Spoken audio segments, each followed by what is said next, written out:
Pinababahala ng Philippine Coast Guard ang pagpasok ng mga barko ng Chinese Navy sa exclusive economic zone ng Pilipinas at paglahok nila sa mga harassment sa West Philippine Sea. Ang barko ng People's Liberation Army Navy Vessel 500 nakitang nakabuto sa isang PCG vessel noong araw na bombahan ng tubig ng China Coast Guard ang BRP Datu Pagbuaya ng BIFAR sa Bajo de Masinloc.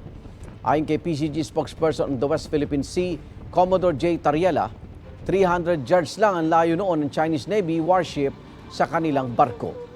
Naghain na ng diplomatic protest ng Department of Foreign Affairs laban sa China dahil sa nangyari sa Bajo de Masinloc at pati sa Escoda Shoal.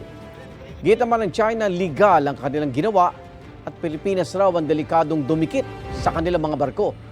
Una nang sinabi ni Defense Secretary Gibo Teodoro, isusulong pa rin ng gobyerno ng Pilipinas ang mapayapang resolusyon sa issue ng West Philippine Sea.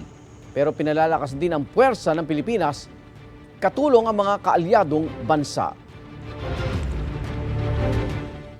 It is very alarming in a way that PLA Navy warship are encroaching our own exclusive economic zone. Pinapalakas natin ang ating sarili para sa ganon, kung magresponde tayo ng A, kaya natin panindigan. Or pagka lumakas tayo, hindi lang A ang pwede nating response. Dumadami yan habang lumalakas tayo.